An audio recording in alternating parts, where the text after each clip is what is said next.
Students, charge equal to electric current into time, यानी इसका जो डायमेंशन हम लोग निकालेंगे तो इलेक्ट्रिक करंट का जो है डायमेंशन क्या होता है, या तो हम लोग कैपिटल आई लिखते हैं, है ना, इनटू टी। तो इसको हम लोग लिख सकते हैं, है ना, डायरेक्ट लिख लीजिए आई इनटू टी, या हम लोग आई के बदले में ए भी हम लोग लिख लेते हैं, ए इंटू टी। इलेक्ट्रिक इंटेंसिटी बराबर होता है फोर्स अपॉन चार्ज। तो फोर्स का हम लोग जानते हैं एम एल टी का पावर -2। चार्ज का क्या होता है, आई इंटू टी या ए इंटू टी। तो I T M L, T ऊपर जाएगा तो क्या हो जाएगा, टी का पावर -3, और आई भी ऊपर जाएगा तो क्या हो जाएगा, आई का पावर -1। तो आई के बदले में हम लोग ए भी लिख सकते हैं, एम्पियर, ठीक है ना। तो यहाँ पे हम लोग आई के बदले में ए भी लिख सकते हैं। तो नेक्स्ट, इलेक्ट्रिक पोटेंशियल को हम लोग भी से डिनोट करते हैं, ये होता है वर्क अपॉन चार्ज। ये होता है वर्क अपॉन चार्ज। तो वर्क का क्या होता है, एम एल स्क्वायर टी का पावर -2, और चार्ज का आई इंटू टी। आई के बदले ए भी हम लोग लिखते हैं। तो एम एल स्क्वायर टी ऊपर जाएगा तो क्या हो जाएगा, पावर -3 हो जाएगा, आई का पावर -1। Next, resistance. ये होता है potential difference upon electric current, V व आई। तो पोटेंशियल है ना, इलेक्ट्रिक पोटेंशियल का हम लोग जो है अभी जस्ट निकाले हैं।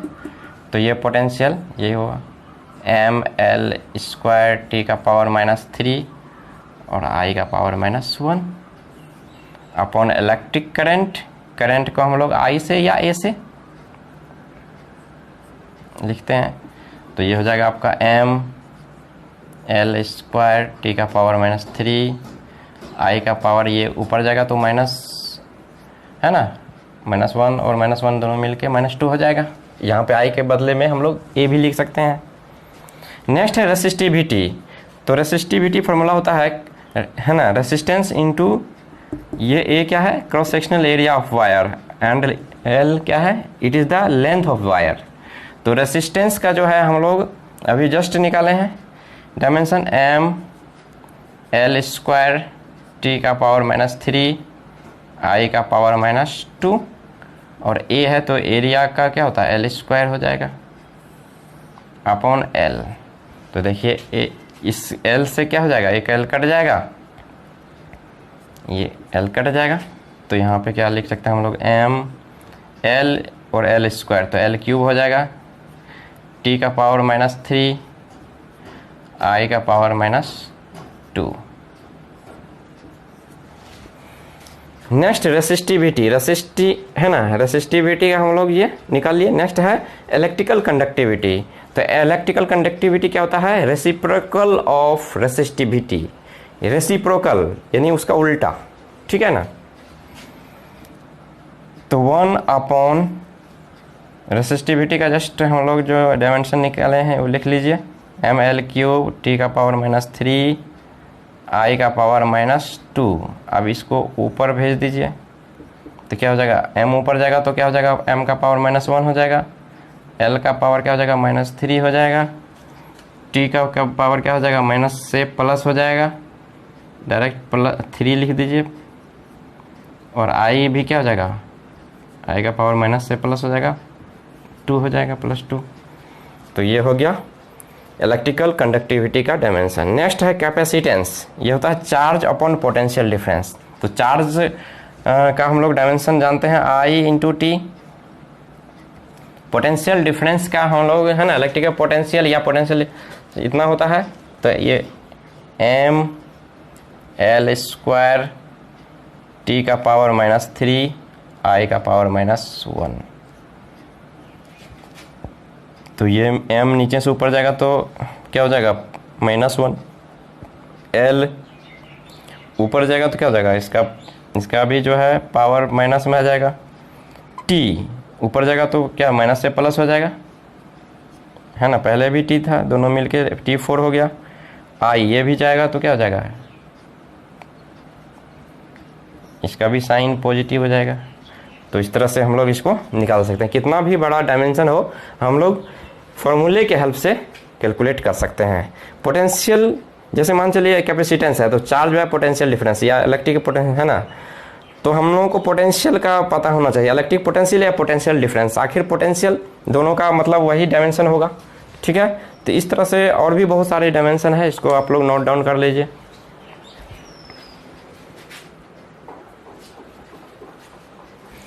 स्टूडेंट्स नेक्स्ट है परमिटिविटी फॉर फ्री स्पेस और वैक्यूम, इसको हम लोग एप्सिलॉन नॉट से डिनोट करते हैं। हम लोग आगे 12th में पढ़ेंगे कूलम्ब्स फोर्स, तो वहाँ पे एक फार्मूला हम लोग डिराइव करेंगे, पढ़ेंगे कि F बराबर 1/4 pi epsilon naught Q1 Q2 by R square. तो यानी कहने का मतलब है कि दो चार्ज जब r दूरी से दोनों एक दूसरे से सेपरेट होता है तो उस कंडीशन में जो ये फोर्स लगता है इसको इलेक्ट्रोस्टैटिक्स फोर्स कहते हैं। ये इलेक्ट्रोस्टैटिक्स फोर्स जो है ये दोनों बॉडी के चार्ज के डायरेक्टली प्रोपोर्शनल होता है एंड उसके जो दूरी होता है उसके इन्वर्सली स्क्वायर के इन्वर्सली प्रोपोर्शनल होता है। तो हम लोग आगे उसको 12th में पढ़ेंगे। और जहाँ पे Q1 Q2 क्या है, चार्ज है, और R क्या है, डिस्टेंस है। बस अभी फॉर्मूला जान लीजिए। और ये यहाँ पे देखिए 1/4 pi epsilon not, epsilon not क्या है, परमिटिविटी फॉर फ्री स्पेस, है ना, फ्री स्पेस एयर या वैक्यूम, है ना। तो एप्सिलॉन नॉट का हम लोगों को यहाँ पे डायमेंशन अभी फिलहाल हम लोगों को फाइंड आउट करना है। तो इसका है ना कैसे करेंगे, तो देखिए ये इसको क्रॉस मल्टीप्लिकेशन करेंगे, तो क्रॉस मल्टीप्लिकेशन करके हम लोग जो है एप्सिलॉन नॉट को 1/4 pi into Q1 Q2 upon F by R square लिख सकते हैं। ठीक है, तो देखिए ये जो है ये वैल्यू न्यूमेरिकल वैल्यू है, और पाई का वैल्यू क्या होता है 3.14। तो ये क्या है कि ये कांस्टेंट माना जाता है, इसका कोई डायमेंशन नहीं होता है, इट इज ए डायमेंशनलेस। ठीक है, तो अब यहाँ पे रह गया क्या, चार्ज, Q1 क्या है, चार्ज है, तो इसके लिए क्या आएगा IT। दूसरा Q2 भी क्या है, ये भी चार्ज है, तो इसके लिए भी IT। फोर्स का हम लोग जानते हैं mLT का पावर -2 होता है। ये R डिस्टेंस है, तो यहाँ पे L स्क्वायर दे सकते हैं। तो यहाँ पे क्या हो जाएगा I into I, I square हो जाएगा, T इंटू T स्क्वायर हो जाएगा, mLT का पावर -2 इंटू L स्क्वायर। तो इसको हम लोग नीचे से ऊपर ले जाइए, तो ये आपका क्या आ जाएगा, तो ये m का पावर हो जाएगा -1, L का पावर हो जाएगा -1, T माइनस है तो ऊपर जाके प्लस हो जाएगा, तो T का पावर 4 हो जाएगा। ठीक है, और यहाँ पे आपका ये जो है अच्छा ये L और ये L मिल के क्या हो जाएगा L³ ना, तो यहाँ पे -3 आ जाएगा ना, L³ हो जाएगा, तो ये L का पावर -3 ऊपर हो जाएगा। और यहाँ पे बच गया I, तो I के बदले हम लोग क्या लिख सकते हैं, तो I स्क्वायर लिखा जाएगा। I के बदले A भी हम लोग लिखते हैं, तो इसको हम लोग m L का पावर -3 T का पावर हम लोग लिख सकते हैं 4, और I के बदले में A भी हम लोग लिख सकते हैं। ठीक है, तो ये आपका डायमेंशन हो गया किसका, एप्सिलॉन नॉट का। तो इसका वैल्यू भी होता है, हम लोग आगे पढ़ेंगे 8.85 इंटू 10⁻11 है ना, -12 होता है। तो आगे हम लोग 12th में उसको डिटेल में पढ़ेंगे। चलिए इंडक्टेंस को हम लोग जो है L से डिनोट करते हैं, है ना। तो ये इंडक्टेंस जो है, जैसे मान चलिए EMF जो हम लोग निकालते हैं, तो ये फार्मूला होता है -LdI/dt, जहाँ पे dI/dt क्या है, rate of change of current होता है। वहाँ हम लोग इंडक्टेंस जब पढ़ेंगे तो वहाँ पे डिटेल में, बस अभी आप लोग फार्मूला जान लीजिए। तो E क्या है, EMF है, तो ये L क्या है, इंडक्टेंस है, तो L बराबर क्या हो जाएगा, तो ये मल्टीप्लाई में है, तो ये आके इसमें क्या हो जाएगा, E के साथ डिवाइड हो जाएगा। तो E क्या है, ये पोटेंशियल ही है, EMF क्या है, पोटेंशियल ही है। तो इसका फार्मूला हम लोग लिखते हैं, तो पोटेंशियल बराबर आप जानिए कैसे, V बराबर क्या निकालते थे, मान चलिए हम भूल गए हैं, कैसे निकालेंगे। तो V बराबर हम लोग जानते हैं W/Q वर्क अपॉन चार्ज होता था, ठीक है। तो W का क्या होता है, mL²T⁻², ठीक है। वर्क और एनर्जी का दोनों का डायमेंशन सेम होता है। तो Q क्या है, I/T है, तो ये हो जाएगा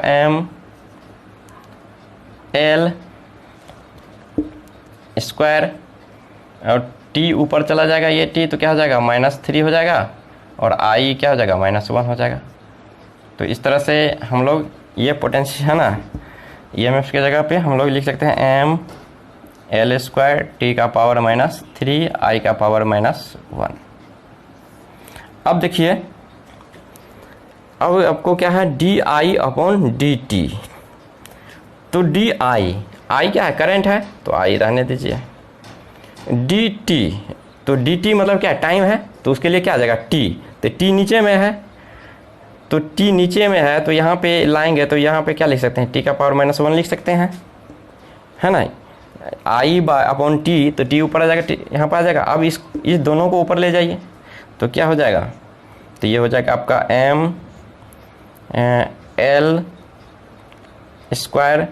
mL²T, ये ऊपर आके क्या हो जाएगा, पॉजिटिव हो जाएगा, तो T⁻² रह जाएगा, और ये भी आके ऊपर आके क्या हो जाएगा, नेगेटिव हो जाएगा, तो I⁻² हो जाएगा। तो ये हो गया आपका इंडक्टेंस का डायमेंशन। अब इसका यूज कर लिए, इसको आप मिटा सकते हैं। तो इस तरह से हम लोग लिख सकते हैं डायमेंशन।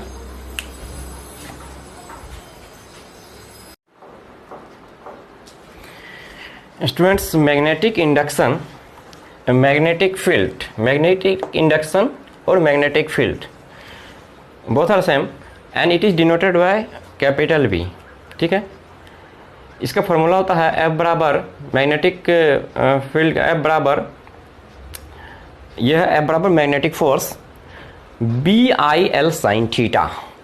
तो B क्या है, मैग्नेटिक इंडक्शन या मैग्नेटिक फील्ड, I क्या है, इलेक्ट्रिक करंट, एंड L है लेंथ, ठीक है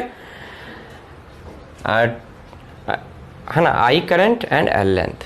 अब देखिए यहाँ पे यदि हम लोग मैग्नेटिक फील्ड में हम लोग जब मैग्नेटिज्म चैप्टर पढ़ेंगे तो इसको डिटेल से हम लोग वहाँ पढ़ेंगे।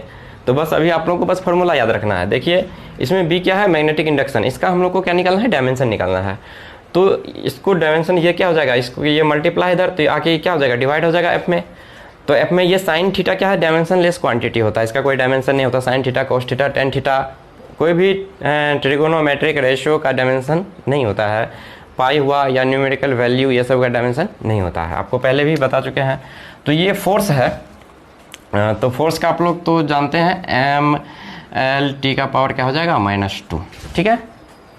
I क्या है, करंट, और L क्या है, लेंथ।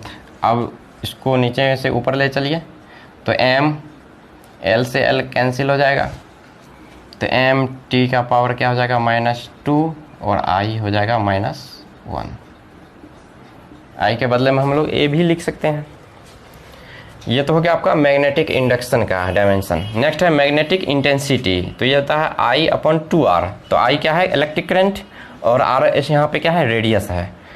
तो I के बदले कैपिटल I हम लोग लिख सकते हैं, R है रेडियस लेंथ में, तो ये हो जाएगा I, L ऊपर जाएगा तो -1 हो जाएगा पावर इसका।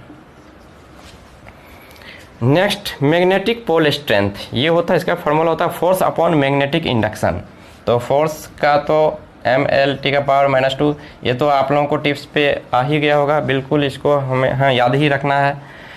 मैग्नेटिक इंडक्शन, तो जस्ट अभी मैग्नेटिक इंडक्शन का हम लोग निकाले हैं कितना, mT का पावर -2, I का पावर -1। तो अब इस नीचे से ऊपर m से m कैंसिल हो जाएगा, यहाँ पे क्या हो जाएगा, L/T, ये क्या हो जाएगा, ये भी कैंसिल हो जाएगा, T का पावर -2, है ना। तो यहाँ पे बच जाएगा आपका क्या, L, और I नीचे से ऊपर जाएगा, तो इसका पावर माइनस से प्लस हो जाएगा, तो Li हो गया किसका, मैग्नेटिक पोल स्ट्रेंथ का डायमेंशन।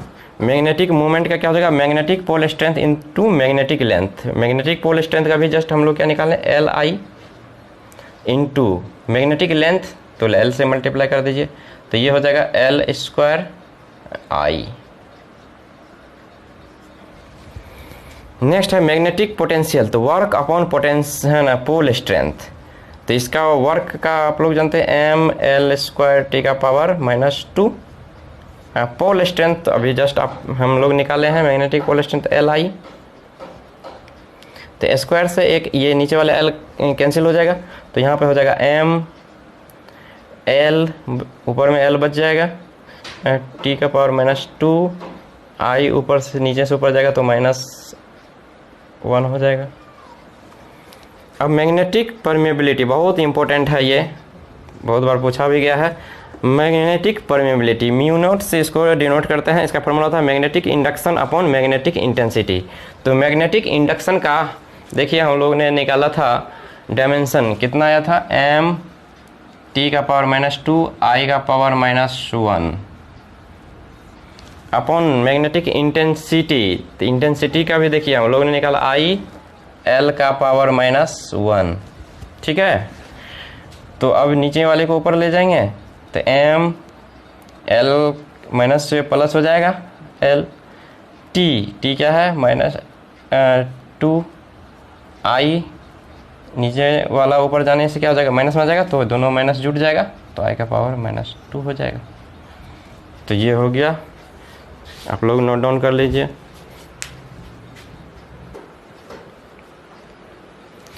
स्टूडेंट्स कुछ कांस्टेंट्स हैं, उनके भी हम लोग को डायमेंशन कैलकुलेट करना है। तो देखिए प्लैंक्स कांस्टेंट बहुत ही इंपॉर्टेंट है, वेरी इंपॉर्टेंट। कई बार ये जो है कंपटीशन एग्जाम में भी पूछा गया है, बोर्ड में बहुत बार पूछे जाते हैं। तो वेरी इजी, देखिए एनर्जी ऑफ फोटोन फॉर्मूला होता है E बराबर एच न्यू। तो एच क्या है, इसको प्लैंक्स कांस्टेंट को हम लोग एच से डिनोट करते हैं।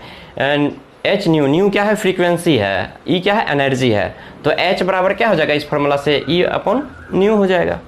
तो ई क्या है, एनर्जी का हम लोग जानते हैं कि एम एल स्क्वायर टी का पावर -2, बहुत ईजी। और फ्रीक्वेंसी का भी हम लोगों ने निकाला था कि टी का पावर -1 होता है 1 अपॉन टाइम पीरियड से, टी का पावर -1। ये टी ऊपर जाएगा तो बताइए क्या हो जाएगा, एम एल स्क्वायर टी का पावर, यहाँ पे क्या हो जाएगा, ये पॉजिटिव हो जाएगा, तो टी का पावर -1 हो जाएगा। वेरी इंपॉर्टेंट है ये। नेक्स्ट बोल्ट्जमैन कांस्टेंट, इसको हम लोग के से डिनोट करते हैं। Energy of one molecule formula होता है E बराबर 3/2 kT, जहाँ पे T क्या है, टेम्परेचर है, ठीक है। अब देखिए, अब हम लोग जो है इस फार्मूला से जो है हम लोगों को K का वैल्यू फाइंड आउट करना है। तो ये 3/2 क्या है, ये कांस्टेंट वैल्यू है, ये डायमेंशन लेस होता है। तो इसीलिए क्या हम लोग K का जो है क्या हो जाएगा, E अपॉन T, है ना। T क्या है, टेम्परेचर है, ये क्या है यहाँ पे टेम्परेचर, T क्या है, टाइम नहीं, ये टेम्परेचर है। तो एम एल स्क्वायर टी का पावर -2 अपॉन टेम्परेचर को हम लोग क्या लिखते हैं, K लिखते हैं। तो ये ऊपर जा जाएगा, चला जाएगा K, तो एम एल स्क्वायर टी का पावर -2, K का पावर क्या हो जाएगा, -1 हो जाएगा। बोल्ट्जमैन कांस्टेंट, गैस कांस्टेंट, ये भी बहुत इंपॉर्टेंट है। तो यहाँ पे गैस कांस्टेंट एक फॉर्मूला होता है PV बराबर nRT। n क्या है, नंबर ऑफ मोल, T क्या है, टेम्परेचर, P क्या है, प्रेशर, V क्या है, वॉल्यूम। तो R का वैल्यू नहीं निकल सकते हैं इस फॉर्मूले से। तो R बराबर क्या हो जाएगा, PV बाय T। तो n तो नंबर ऑफ मोल, वो तो डायमेंशन लेस क्वान्टिटी है। तो इस फॉर्मूले से हम लोग जो है प्रेशर का क्या होता है, P बराबर क्या होता है, फोर्स अपॉन एरिया। तो फोर्स का MLT का पावर -2 होता है डायमेंशन, एरिया क्या हो जाता है, L स्क्वायर हो जाता है। तो L से एक स्क्वायर वाला कट जाएगा, तो M नीचे वाला L ऊपर जाएगा तो -1 हो जाएगा, T का पावर -2। तो P के जगह पे हम लोग क्या लिख सकते हैं, M L का पावर -1 T का पावर -2 लिख सकते हैं।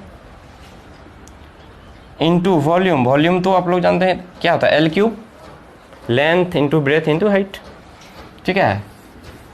तो L3 हो जाएगा, और T क्या है, टेम्परेचर है, तो ये क्या हो जाएगा। तो अब इसको मल्टीप्लाई कर दीजिए, तो यहाँ पे क्या हो जाएगा, M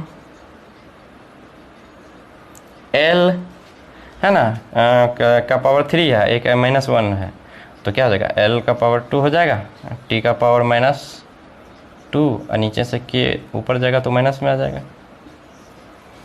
नेक्स्ट है स्टीफेंस कांस्टेंट। ये फॉर्मूला होता है एनर्जी बराबर, स्टीफेंस कांस्टेंट को सिग्मा से हम लोग डिनोट करते हैं। तो E बराबर सिग्मा T का पावर 4, ठीक है। तो अब देखिए सिग्मा बराबर क्या हो जाएगा, ई वाई टी का पावर 4। तो ये टी क्या है, टेम्परेचर है। तो इस एनर्जी का लिख लीजिए dimension M L square T का पावर -2 अपॉन यानी के का पावर 4 हो गया। तो ये नीचे से ऊपर जाएगा तो क्या हो जाएगा, एम एल स्क्वायर टी का पावर -2 के का पावर -4।